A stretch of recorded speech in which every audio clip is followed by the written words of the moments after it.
افسوس کی بات ہے گزشتہ کچھ سالوں سے باقاعدہ طور پہ رمضان ٹورنامنٹس ہو رہی ہیں. رمضان میں کرکٹس کے بڑے بڑے ٹورنامنٹس اور بڑی بڑی گراؤنڈس جو ہے نا وہ بک ہوتی ہیں. بھائی ہماری تو تاریخ وہ ہے کہ ہمارا نوجوان یہ کہا کرتا تھا کہ آج شب بیداری میں تو نے کتنے نوافل پڑھے اور میں نے کتنے پڑھے. یہ ہمارا ماضی ہے. ہمارا نوجوان پاک باز تھا, اس کی نگاہ پاک تھی, اس کا قلب پاک تھا, اس کی سوچ پاک تھی. جب سوچ پاک ہوتی ہے نا, قرآن مجید کیا کہتا ہے, وَاتَّقُوا اللَّهَ وَيُعَلِّمُكُمُ اللَّهُ. اکثر لوگ یہ کہتے ہیں کہ علماء کرام جو ہے مسجد کا جو مولوی ہے وہ بڑی سخت بات کرتا ہے, بڑی ڈرا دینے والی بات کرتا ہے, وہ ہر وقت خوفناک باتیں کر رہا ہوتا ہے. آپ اللہ والوں کی باتیں سنیں, ان کی تعلیمات کو سیکھیں, ان کی شخصیت کو پڑھیں کہ وہ دین کی طرف کیسے آئے, انہوں نے دین کیسے کمایا اور پھر دین پہ محنت کیسے کی, پھر انہیں اللہ کی محبت کیسے نصیب ہوئی. آپ ان کو پڑھتے چلے جائیں گے. تنزل الرحمہ عند ذکر الصالحین.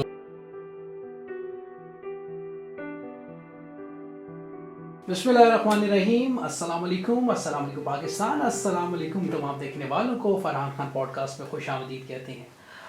وہ جناب آپ کو بتاتے چلیں کہ جی آج کے ہمارے مہمان, آج کے ہمارے گیسٹ میرے بہت پیارے دوست ہیں. ان سے ہمارا محبت کا, پیار کا اور الفت کا اور قلبی ایک تعلق ہے, اور مجھے بڑی خوشی ہوتی ہے جب میں ان کو دیکھتا ہوں, اور مجھے یہ لگتا ہے کہ یہ ہمارے لیے بہت بڑی انسپریشن ہے. بلکہ یہ کہیں گے نہ صرف ہمارے لیے بلکہ تمام یوتھ ینگسٹرس کے لیے ایک سورس آف انسپریشن ہے. آج کل کے اس پرفتن دور کے اندر اللہ تعالیٰ کی بہت مہربانی ہے ان کے اوپر. بالکل جناب, میری اولاد, میرے بہت پیارے دوست جناب پروفیسر علامہ عابد قادری صاحب ہیں. السلام علیکم پروفیسر صاحب, کیسے ہیں آپ؟ جی وعلیکم السلام فرحان بھائی, بہت شکریہ, اللہ آپ کو بہت عزتیں عطا فرمائے. ماشاءاللہ سر, آپ کا بہت بہت شکریہ, آج آپ ہمارے ساتھ ہیں, اور رمضان مبارک کی بہت سی مبارکباد. جی خیر مبارک جی, ماشاءاللہ اللہ آپ کو بہت عزتیں عطا فرمائے اور اس کی برکات سے اللہ ہمیشہ نوازتا رہے آپ کو. ماشاءاللہ. اچھا عابد بھائی, چونکہ پوڈ کاسٹ کا ایک ٹرینڈ یہ ہوتا ہے کہ اس میں ہم ہمارا جو مہمان ہوتا ہے ہم اس کے حوالے سے گفتگو کرتے ہیں, اس کی لائف کے حوالے سے گفتگو کرتے ہیں. میں نے آغاز میں یہ بات کی, اس پرفتن دور کے اندر ہم جب آپ جیسی شخصیات کو, ینگسٹرس کو, نوجوانوں کو دیکھتے ہیں تو بڑی خوشی ہوتی ہے کہ یار جو حق ادا کرنا ہے اور اللہ تعالیٰ اور اس کے محبوب صلی اللہ علیہ وسلم کی محبت کی شمع جو آپ لوگ روشن کر رہے ہیں, کیسے نوجوانی کے اندر آپ جس طرف آئے, آپ مطلب آغاز کیسے ہوتا ہے؟ جی بسم اللہ الرحمن الرحیم. اس حوالے سے دیکھیے, میں واصف صاحب کا ایک جملہ بڑا یاد آتا ہے کہ جب بھی کوئی شخصیت تیار ہوتی ہے تو پوری فطرت جو ہے نا اللہ تبارک و تعالیٰ اس کے لیے معاون بنا دیتا ہے. بے شک. تو اس میں صرف فرد واحد کی جو ہے وہ ذمہ داری نہیں ہوتی یا اس کی معاونت نہیں ہوتی, بلکہ اللہ تبارک و تعالیٰ نے جس سے بھی کوئی بھی کام لینا ہے, کسی بھی شعبے میں کام لینا ہے, تو اللہ تبارک و تعالیٰ اسے وہ ماحول عطا فرماتے ہیں, اسے نیچر کے قریب کرتے ہیں, فطرت اس کی ممد اور معاون ہو جاتی ہے. اسی طرح ہمارے سفر کا آغاز بھی جو ہے نا, سب سے پہلے دیکھیں ہم نے صوفیاء کو جو پڑھا ہے تو اس میں اللہ تبارک و تعالیٰ جس سے کوئی کام لینا چاہتا ہے تو صحبت صالحین عطا فرماتا ہے. کیا پیاری بات کی. تو اللہ کا خاص کرم رہا ہے مجھ ناچیز پہ کہ اللہ نے ابتدا سے ہی صالحین کی صحبت عطا فرمائی, اللہ والوں کی نسبت عطا فرمائی. بڑی کم ایج کے اندر ہی اللہ نے ایک سلسلہ قادریہ کی نسبت عطا فرما دی. پھر ایک غائبانہ جو ہے ایک الفت اور محبت اللہ والوں سے ہوئی, مزارات اولیاء سے ہوئی. تو اس میں سب سے بڑی اہمیت جو ہے, اس میں سب سے بڑا کاررواں جو اس معاملے میں میرے ساتھ رہا وہ والدہ ہیں. ان کی بڑی کرم نوازیاں ہیں, ابھی تک ہیں الحمدللہ. اور اس کے بعد والد گرامی کا وصال جلدی ہو گیا, اور اس کے بعد والدہ نے بڑی محبتوں سے نوازا. اور خاص کر جیسے میں بزرگوں کا پڑھتا ہوں, مجھے اس چیز پہ بڑی تسکین ہوتی ہے. یہ اللہ کی خاص عطا ہے کہ والدہ نے بڑی محبت کے ساتھ اور جو ایک پاکی کا درس ہمیں دیا. مجھے ابھی بھی وہ لمحہ یاد ہے کہ جب میں جس دور میں مدرسہ کے لیے جاتے تھے, حفظ کے لیے جاتے تھے ہم, تو والدہ وضو کر کے نا صبح ناشتہ بنا کے دیتی تھی. تو یہ ایک بڑا خاص ہے میرے لیے. بڑی جب بھی میں اس بات کو محسوس کرتا ہوں بڑی ٹھنڈک محسوس ہوتی ہے کہ فجر پڑھنی, اس کے بعد انہوں نے اپنی قرآن مجید کی تلاوت کرنی, اور خاص کر قصیدہ غوثیہ شریف پڑھنا, اور پھر اس کے بعد جو ہے جی پھر اس کے بعد وضو کی حالت میں انہوں نے ہمیں, اسی طرح میں نے 8-10 سال جو تعلیم حاصل کیا ہے, یہ سلسلہ ایسے ہی جاری رہا ہے. اچھا ابھی تو مجھے بتائیں, پی ایچ ڈی آپ نے کی ہے اور آپ کی P H D Islamic studies کے اندر ہے, کچھ تھوڑا سا بتائیں گے کہ پی ایچ ڈی کس کے اندر آپ کا تھیسس کیا فائنل جو آپ نے کیا؟ میں نے جیسے عرض کیا, شروع سے مجھے نا تصوف سے بڑا ایک قلبی لگاؤ تھا. میرے نانا جان ایک سلسلہ نشاہیہ کے خانوادہ سے تعلق تھا ان کا, تو انہوں نے باقاعدہ طور پہ مجاہدات کے ذریعے سے یہ منزل پائی. ماشاءاللہ. تو ان سے ایک خاص تعلق تھا, ان کی رہنمائی تھی, تو ان کی طرف سے ایک توجہ خاص تھی. پھر اس کے بعد گھرانہ ایسا ملا کہ جہاں اللہ والوں کی باتیں اکثر رہتی تھیں. اور میرے جو اپنی ساری تعلیمی میدان میں نا, میرے مجھ سے جو بڑے بھائی ہیں میرے حافظ واجد علی صاحب, ان کی بہت زیادہ کرم نوازی ہیں. یہ ابھی تک جہاں تک میں ابھی بھی پہنچا ہوں نا, یہ ہر لمحہ ان کی خاص مہربانی. کیا بات ہے. اچھا تو اس کا مطلب ہے کہ آپ کے گھر میں یا فرد واحد نہیں ہے جو جس کا رجحان, جس کا لگاؤ یا جس کا لگاؤ تصوف کے ساتھ, بزرگوں کے ساتھ. تو آپ کے بڑے بھائی بھی آپ نے بتایا وہ پہلا قطرہ ہیں. اچھا, ہمارے پورے خاندان ہے وہ آپ کی. ٹھیک ہے. ان کی وجہ سے کئی لوگوں نے ہمارے خاندان میں حفظ کیا ہے, دین کی طرف لوگ آئے ہیں. تو میری جو جیسے ایک باپ کرتا ہے نا, باپ سے بھی کئی گنا زیادہ بڑھ کے انہوں نے میری حفاظت بھی کی, تعلیم و تربیت کے حوالے سے. ابھی تک بھی میں کہیں بھی چلا جاؤں, کہیں بھی تھوڑی بہت سخم ہو جائے تو وہ مجھے ابھی بھی کہتے ہیں کہ یار ادھر ایسے نہیں, ایسا ہونا چاہیے. ابھی بھی گائیڈ کرتے ہیں, تربیت کرتے ہیں. تو تصوف سے بڑا ایک شغف تھا. پھر حضور پیر صاحب زیور شریف رحمۃ اللہ تعالی علیہ سے جو نسبت تھی, پھر ان کے کتب پہ کام کیا, ان کے خطابات کو لکھنا, پھر انہیں کمپوز کرنا, یہ والا معاملہ بھی جاری رہا. تو پھر میرا جب درس نظامی میں لاسٹ ایئر تھا, اس میں بھی تھیسس ہوتا ہے لاسٹ ایئر میں, تخصص درس نظامی بھی 10 سال کا ہوتا ہے. جی الحمدللہ. اس میں بھی آپ نے درس نظامی کیا؟ جی, ابتدا درس نظامی سے ہوئی, جامعہ نعیمیہ لاہور گڑھی شو سے. الحمدللہ بڑے مشائخ سے پڑھنے کا اللہ تبارک و تعالیٰ نے. جی بالکل. آج بھی ادھر ایسے شیوخ موجود ہیں جن کی زیارت سے قلبی ٹھنڈک محسوس ہوتی ہے. آپ دور سے انہیں دیکھیں تو محسوس ہوتا ہے کہ یہ وہ ہستیاں جو قرآن حدیث پڑھانے والے ہیں. تو اس کے بعد آپ نے پھر اس کے بعد جو ہے میں منہاج چلا گیا. ادھر یہ جو ہمارا درس نظامی ہے, یہ ایچ ای سی کی طرف سے نا ہمیں ایم اے اسلامیات اور ایم اے عربک کے ایکول ملتا ہے یہ. پھر اس کے بعد ایم فل ہے وہ میرا, وہ بھی اسلامک اسٹڈیز میں تھا. پھر اس کے بعد اس میں بھی میں نے تصوف کو موضوع رکھا. اچھا عابد بھائی, آپ کی پوری گفتگو کے اندر جو ہمیں بات نظر آ رہی ہے وہ تربیت ہے, وہ ماحول ہے, گھر کا ماحول آپ کے ساتھ رہا, آپ کی فیملی کا, آپ کی والدہ محترمہ, اور پھر اس کے بعد خاص طور پہ جو آپ کا دینی ماحول جو آپ کو ملا. اچھا آپ کیا سمجھتے ہیں کتنا ضروری ہے دینی ماحول گھر میں ہونا, اور ہم کس طرح اپنی فیملی میں یا اپنے بچوں کے اندر دین کی رغبت اور دین کا شغف ان کے اندر پیدا کر سکتے ہیں؟ فان بھائی بڑا اچھا سوال ہے آپ کا. اس کے حوالے سے میں کہوں گا, پہلے ایک وقت تھا ہمارے بڑے کہا کرتے تھے کہ بچہ باہر نکلے گا خراب ہو جائے گا, لیکن اب بچہ گھر رہتا ہے تو خراب نظر آتا ہے, باہر تو وہ نکلتا ہی نہیں ہے. اب تو وہ دور ہی ختم ہو گیا ہے کہ گلیوں میں کھیلنے والا, گلیوں میں بیٹھنے والا. اب تو بچہ سارا دن گھر پہ ہے, پھر بھی اس کی تربیت ٹھیک نہیں ہے. تو یہ ماں باپ کے لیے لمحہ فکری ہے. باپ 1000 بار بچے کو کہے کہ نماز پڑھو اور وہ خود نہیں پڑھتا, نماز ادا نہیں کرتا, بچہ نمازی نہیں ہو سکتا. سب سے پہلے بچوں کی تربیت کے لیے پیرنٹس کو خود بدلنا ہوگا. انہوں نے اپنی لائف جو گزار دی ختم کر دیں, اب اپنے آپ کو چینج کریں. ماں مصلی بچھائے گی, بیٹی نماز پڑھے گی. ماں اگر قرآن مجید کھولے گی, اب دیکھیں ماں نے خود کبھی قرآن نہیں کھولا, بچوں کو پتہ ہی نہیں کہ قرآن کی تلاوت بھی ہماری روزمرہ زندگی کا حصہ ہے, نہیں پتہ چلے گا. تو ہمیں پہلے سب سے پہلے گھر کا ماحول ٹھیک کرنا ہے, یہی سب سے پہلی تربیت, اور سب سے آخر تک یہی چلتی ہے. اس حوالے سے نا سب سے پہلے ہمیں نا نوجوان طبقہ, آج کا نوجوان بہت آگے ہے, سوچنے کی صلاحیت اس کے پاس بڑی اچھی ہے. اگر یہ پازیٹیو ہو جائے تو یہ بہت اچھا آگے اچھا قدم اٹھا سکتا ہے. نیک لوگوں کی صحبت اختیار کریں, اللہ والوں کے پاس جائیں. کس عمر سے؟ ابتدائی ایج سے ہی. آپ دیکھیں حضرت عبداللہ ابن عباس رضی اللہ تعالیٰ کو دیکھیں, حضرت عبداللہ ابن عمر رضی اللہ تعالیٰ کو دیکھیں, حضرت عبداللہ بن زبیر کو دیکھیں. بہت کم سنی کی عمر ہے, صحابہ کرام کے پاس بیٹھتے ہیں. اب جب وہ صحابہ کے پاس بیٹھے ہیں تو وقت کے فقیہ بنتے ہیں. تو یہ جو بچپن کی ایج ہوتی ہے نا, ارلی, بہت ارلی ایج, اسی میں ہی بچوں کو, حضرت حذیفہ بن یمان فرماتے ہیں میں بہت کم ایج تھی, میں حضور کی بارگاہ میں حاضر ہوا تو آپ سرکار صلاۃ اللیل یعنی کہ رات کی نماز ادا کر رہے تھے, تو حضور نے بڑا لمبا طویل قیام کیا, میں نے پیچھے نماز ادا کی. اب یہ بچپن سے ان کی تہجد پکی ہو گئی ہے. ماں باپ رات کو اٹھتے ہیں, نماز پڑھتے ہیں, تو ہم اس وقت بچے کو تربیت کے لیے سوچنا شروع کرتے ہیں جب اس کے سیکھنے کی ایج گزر چکی ہوتی ہے. بالکل ٹھیک, اور پھر اس کے بعد ہم پچھتا رہے ہوتے ہیں. اچھا ایک جو بہت امپورٹنٹ چیز ہماری زندگیوں کے اندر گیجٹس نے لے لی ہے, موبائل کا استعمال بہت زیادہ ہے, ٹیلی ویژن چینلز بہت زیادہ آ گئی ہیں, سوشل میڈیا پہ ہم دن رات بزی ہیں, ٹک ٹاکس بن گئی ہیں, کیا کیا کچھ نہیں ہو رہا. تو آپ کیا سمجھتے ہیں ان گیجٹس نے اور ان سوشل میڈیا نے ہماری زندگیوں پہ کتنا امپیکٹ کیا ہے, اور اس کی کیا اثرات مرتب ہو رہے ہیں؟ یوتھ کو نا تنہا کر دیا اس چیز نے. اچھا, وہ تنہا ہو گیا. تنہا کیسے ہوا ہے؟ اسے معاشرے کے باہر کے حالات بے خبر ہے, اس کے معاملات سے وہ بے خبر ہے. ویسے وہ سمجھتا ہے کہ میں بہت چالاک ہوں, لیکن جب ہم اس کو پریکٹیکلی جب اتارتے ہیں میدان کے اندر تو وہ زیرو نظر آتا ہے. کیوں؟ وہ خیالی دنیا میں تھا, وہ ویڈیوز کی دنیا میں تھا, وہ حقیقت سے دور ہے, حقیقت کچھ اور ہے. اب یہی وہ وجہ ہے ہمارا نوجوان جب کمانے کے لیے اترتا ہے نا تو اسے کمانے کی سکت ختم ہے, وہ جاب نہیں کر سکتا, وہ 8 گھنٹے مسلسل بند کے بیٹھا نہیں جاتا اس سے. پھر کیا ہوتا ہے, وہ گھر میں آتا ہے, لڑتا ہے, جھگڑتا ہے, پھر وہ ساری چیزیں. مشقت کی عادت ڈالیں اپنے بچوں کو.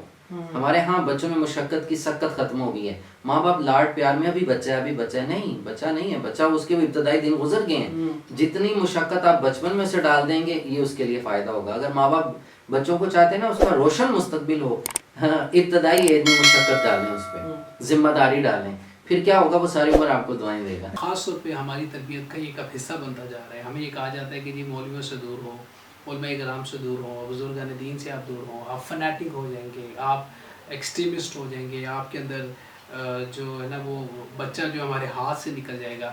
اچھا اس کا ریزن کیا, آپ کو کیا وجہ نظر آتی ہے کہ ہماری فیملیز اب باقاعدہ طور پہ ریلیجس لوگوں سے دور کر رہی ہے, اس کی وجہ کیا؟ اس میں نا اس کے پیچھے در پردہ ایک بہت بڑی سازش ہے. اچھا, وہ سازش کیا تھی کہ دیکھیں اللہ والوں کے قریب آئے گا تو ظاہر ہے وہ اللہ والا بن جائے گا, علماء کے پاس بیٹھے گا عالم بن جائے گا, نیک لوگوں کے پاس بیٹھے گا نیک بن جائے گا. اس وقت پوری دنیا چاہتی نہیں ہے کہ بچے نیک بنیں. اگر بچے نیک بن گئے تو ان کے بازار میں یہ جتنی پروڈکٹس انہوں نے بنا رکھی ہیں بیچے گا کون, انہیں پرچیز کون کرے گا. مثال ہے کہ ایک بچہ تہجد گزار ہے, وہ انٹرنیٹ کی دنیا سے دور ہو گیا, وہ اس کے جتنے سوشل میڈیمز جتنے بھی ہیں وہ یوز نہیں کر رہا کیونکہ اس میں اچھی چیزیں نہیں آ رہی اس کو, وہ اس سے نفرت ہو گئی, تو اس کا تو کاروبار بند ہو گیا نا. وہ یہود اور حنود نے جو ایک جال پھیلایا تھا, جال جو پھیلایا ہے, ہمیں تو کھیلنے کی طرف لگا دیا, کھیلوں کی طرف لگا دیا, اور خود ترقی کی طرف نکلے ہیں, ریسرچ کی طرف نکلے. ہمارا نوجوان کیوں نہیں ریسرچ کر سکتا, ہمارا نوجوان جو ہے چھوٹی ایج کے اندر نئی نئی چیزیں ایجاد کیوں نہیں کر سکتا, جبکہ یہ تو ہمارے خون میں شامل ہے. ہمیں لگا دیا دوسری طرف ہمیں لگا دیا گیمز کے اوپر, ہمیں لگا دیا خرافات کے اوپر, ہمیں لگا دیا وہ چیزیں جو معاشرے کے اندر برائی کا سبب ہے. ٹھیک ہے, آپ دیکھیں آج کا نوجوان دیکھیں وہ کتنی محنت کر کے ٹک ٹاک بناتا ہے چند سیکنڈ کے مزاح کے لیے, لیکن اس نے یہ نہیں دیکھا کہ میرا یہ سارا وقت اگر میں کوئی نئی تحقیق کرتا, نئی ایجاد کرتا, میں جو عوام الناس کے لیے نافع ہوتی, میرے گھر والوں کے لیے, میرے معاشرے کے لیے, اسلام کے لیے فائدہ مند ہوتی, اب اس سے کیا حاصل ہوا. اب ایک مثال ہے, رمضان شریف ہے, میں تنقید نہیں ہے, میرا تو درد دل ہے, میں تو اصلاح کرنا چاہتا ہوں, اور ہمارا تو کام اصلاح ہے, تنقید نہیں ہے, کرنا بھی چاہیے. لائنوں میں لگ کے آپ نے 8-10 گھنٹے اسٹیڈیم کو دیے, آپ نے میچ دیکھا, آپ نے کھانا پینا کیا, اپنا وقت دیا, اپنا مال دیا, اپنا سارا کچھ دیا, 10 سے 12 افراد آئے, کھیلے, گاڑی میں بیٹھ کے چلے گئے, آپ کو کیا فائدہ ہوا اس کرکٹ ٹیم سے, یا اس کرکٹ کے میچ سے, یا کوئی بھی میچ ہے, آپ نے کیا لیا؟ آپ نے گھر بیٹھ کے آپ نے نماز چھوڑی, تراویح چھوڑی, آپ نے تہجد چھوڑی, قرآن مجید کی تلاوت چھوڑی. میں نے اکثر نوجوان جب ملتے ہیں میں کہتا ہوں قرآن شریف کتنے پارے ہو گئے, کتنا پڑھا آپ نے, تراویح آج پڑھی نہیں جی, وہ میچ دیکھ رہے تھے ہم. اب اس میچ سے ذاتی فائدہ کیا ہوا؟ جو کھیلنے والے کو تو چلو دنیاوی فائدہ تو بہت سے کچھ پیسے کما لیے, مالی فائدہ لے کے چلا گیا.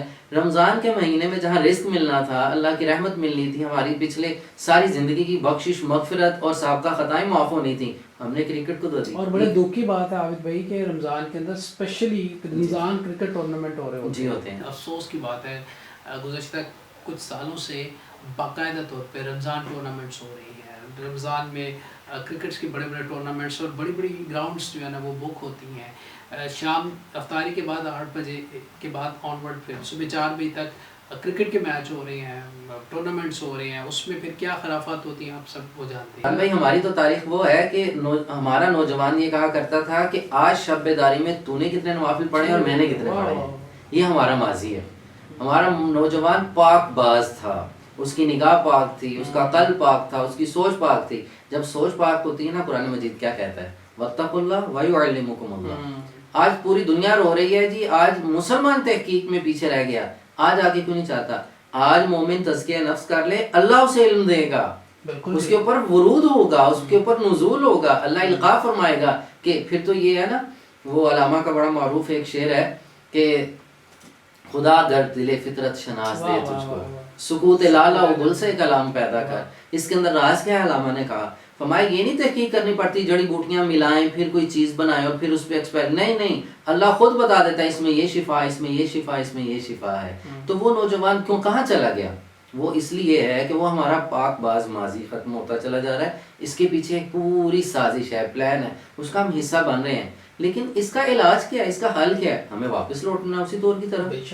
آج ابن سینا کیوں نہیں پیدا ہو رہا؟ جابر بن حیان پیدا کیوں نہیں ہو رہا؟ آج رازی، غزالی، سعدی، شیرازی کیوں نہیں پیدا ہو رہے؟ ہو سکتے ہیں، مٹی وہی ہے، تعلیم وہی ہے، سارا کچھ۔ آج تو آسان تھا، آج ان کے لیے مشکل تھا، آج آسان ہے ایسے افراد تیار کرنا، لیکن گھر کا ماحول نہیں ہے، باہر کا ماحول نہیں ہے۔ باہر نکلتے ہیں تو یہ جو سوشل میڈیا ہے، اس کے جتنے میڈیمز ہیں اس کو ہم ڈسکس کرتے ہیں۔ ہمارے ملک کے اندر بہت ٹیلنٹ ہے، ہماری یوتھ بہت ٹیلنٹڈ ہے، ان کے پاس بہت کچھ ہے کرنے کے لیے، لیکن انفارچونیٹلی مجھے یہ کہنا پڑتا ہے کہ جب ہم اپنے سوشل میڈیا دیکھتے ہیں، سوشل میڈیمز دیکھتے ہیں، سوشل میڈیا پہ جو کام ہو رہا ہے، خاص طور پہ ہم ٹک ٹاک کو دیکھتے ہیں جو کہ بہت وائرل کانٹینٹ ہے، اس کے اوپر جو ینگسٹرس، نوجوان نسل، لڑکے لڑکیاں ویڈیوز بنا رہی ہیں، جو کچھ کر رہی ہیں، بعض میں مجھے دکھ ہوتا ہے کہ ہم اس ٹیلنٹ کو اگر اچھی ان کو ڈائریکشن ملے تو یہ کتنا اچھا کام، پازیٹیو کام کر سکتے ہیں۔ مجھے ایک واقعہ یاد آ گیا آپ کی بات سے۔ خلیفہ ہارون رشید بیٹھا ہے، وزیر آیا، اس نے آگے کہا جی میرے پاس ایک بندہ ہے، اس کے پاس بڑا ٹیلنٹ ہے، وہ دور ایک سوئی رکھتا ہے، اس کے ناکے سے دوسری سوئی دور سے پھینکتا ہے، اس کے اندر سے گزار دیتا ہے۔ اب وہ بادشاہ تھا، علم دوست بھی تھا، اس نے کہا چلو دیکھتے ہیں۔ قصہ مختصر رکھی، اس نے پھینکی، گزر گئی۔ اس نے کہا ادھر آؤ، وزیر سے کہا اسے 100 اشرفیاں دو کہ اس نے بڑی مہارت کی ہے، اس کے پیچھے اس کا کئی سال لگے ہوں گے، محنت کر کے اس نے یہ ایک طریقہ ایجاد کیا اور اس پہ وہ کامیاب ہو گیا۔ پھر جلاد کو بلایا، کہا اسے 100 کوڑے مارو۔ اچھا، یہ کیا؟ اس لیے کہ اس نے اتنا وقت صرف اس کام کے لیے کیا جس کا فائدہ کوئی نہیں تھا۔ اللہ جناب عمر فاروق رضی اللہ تعالیٰ نوجوانوں کو دیکھتے تھے نا، بغیر کسی مقصد کے بیٹھے ہیں یا فراغت ہے تو آپ ان پہ سختی کرتے، جاؤ کوئی کام کرو، قوم و ملت کے لیے کام۔ یہ نوجوان اہم ہے، ایک ایک فرد ہمارا میں اہم ہے، اور ہم اس کے اوپر محنت نہیں کرتے۔ ہمارا مطمع نظر بھلا کیا ہے؟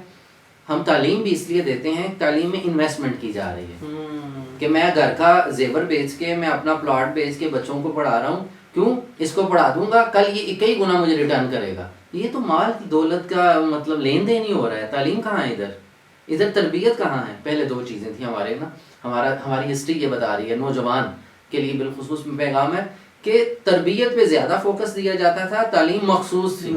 اچھا عابد بھائی، ایک بڑی انٹرسٹنگ بات جو میں آپ سے شیئر کرنا چاہ رہا ہوں وہ یہ ہے کہ اکثر لوگ یہ کہتے ہیں کہ علماء کرام جو ہیں، مسجد کا جو مولوی ہے وہ بڑی سخت بات کرتا ہے، بڑی ڈرا دینے والی بات کرتا ہے، وہ ہر وقت خوفناک باتیں کر رہا ہوتا ہے، اور ایک یہ وجہ بھی ہے کہ لوگ جو ہے ڈر کے مارے اور لوگ خوفزدہ ہو کے علماء کرام سے دور ہو رہے ہیں، مسجدوں سے دور ہو رہے ہیں۔ وہ یہ خوفناک باتیں سر اس لیے ہمیں لگ رہی ہیں کہ ہم نے ایک ماحول کو ایک بن لیا ہے، خود ایک ایسا ماحول، وہ بات ہم قبول کرنا نہیں چاہتے، وہ ہماری طبیعت پہ گراں گزرتی ہے۔ جبکہ یہی باتیں جب ماضی میں دہرائی جاتی تھی تو ایک خشیت پیدا ہوتی تھی، خوف خدا پیدا ہوتا تھا، اس سے فائدہ یہ ہوتا تھا کہ ہم گناہوں سے بچتے تھے۔ اگر کوئی عادت اندر موجود ہے تو اسے ترک کرنے کا ارادہ کر لیا جاتا تھا۔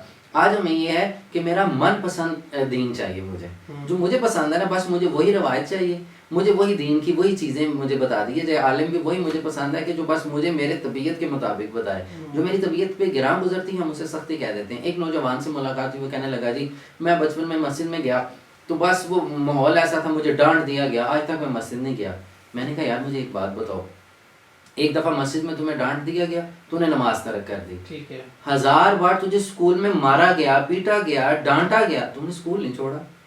روزانہ تیرا باس اتنی انسلٹ کرتا ہے کہ مرنے کے قریب بندہ ہو جاتا ہے، تو نے اپنی دفتر تو نہیں چھوڑا، اپنی نوکری تو نہیں چھوڑی، ادھر سے تجھے پیسے ملتے تھے، اللہ کا گھر کیوں چھوڑا؟ یہ ڈانٹ کی وجہ سے نہیں چھوڑا، یہ تیری ایک نفس کی آواز تھی، تو نے اس کو لبیک کہہ دیا۔ تیری اپنی طبیعت ہے مسجد میں نہ جانے کی، تیرا اپنا نفس تجھے ادھر نہیں لے کے جانا چاہ رہا، تو اس پہ ہم بلیم نہیں کر سکتے۔ تو اس کا حل کیا ہے؟ میں تو زیادہ کوشش کرتا ہوں حل کی طرف آئیں، ہمیں بدلنا ہے، اس ماحول کو خود بدلنا ہے، بگاڑا ہم نے خود ہے، کلچر اوپر سے نہیں آتا ہے، بندے افراد مل کے بناتے ہیں نا، تمدن افراد سے بنتا ہے۔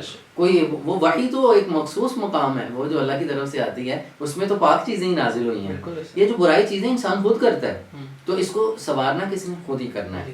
تو اس کے اندر آج جیسے کہ آج کا نوجوان کہتا ہے نا جی میں نہیں جا سکتا، مسجد میں نہیں بیٹھتا، حجرے میں نہیں بیٹھنا چاہتا، تو نہ بیٹھو، بھائی تمہارے پاس تمہارے ہاتھ میں جو چیز ہے اس میں تم سرچ کرو، خود قرآن پڑھو، حدیث پاک پڑھو، علماء اچھے علماء جو فتنے والے نہیں ہیں، جو لڑانے والے نہیں ہیں، جو شدت والے نہیں ہیں، جو اچھی بات کرتے ہیں، جو دل کو سکون دیتے ہیں، خاص کر اس میں بڑا آسان ہو، میں اور آسان کر دیتا ہوں، ضروری آسانی کرے جی کن کے پاس جائیں. ہاں اور آسان کر دیتا ہوں. پہلی سٹیج ہے نا، بچوں کی بھی پہلی سٹیج ہے، آپ اللہ والوں کی باتیں سنیں، ان کی تعلیمات کو سیکھیں، ان کی شخصیت کو پڑھیں کہ وہ دین کی طرف کیسے آئے، انہوں نے دین کیسے کمایا، اور پھر دین پہ محنت کیسے کی، پھر انہیں اللہ کی محبت کیسے نصیب ہوئی.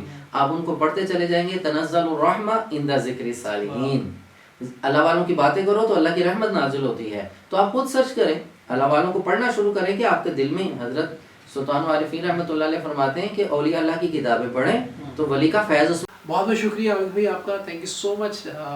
میں جیسا ہمیشہ کہتا ہوں آپ سورس آف انسپریشن ہے ینگسٹرس کی، یوتھ کی، اور ہماری دعا ہے کہ اللہ تعالیٰ اسی طرح ہی آپ اللہ کے دین کے لیے جو کام کر رہے ہیں اللہ تعالیٰ آپ سے کام لیتا رہے، اور ہم سب کو بھی اللہ توفیق دے کے اپنی راہ پہ ہمیں لے کے چلے، اور ہم بھی خیر کے کام کریں، نیکی کے کام کریں.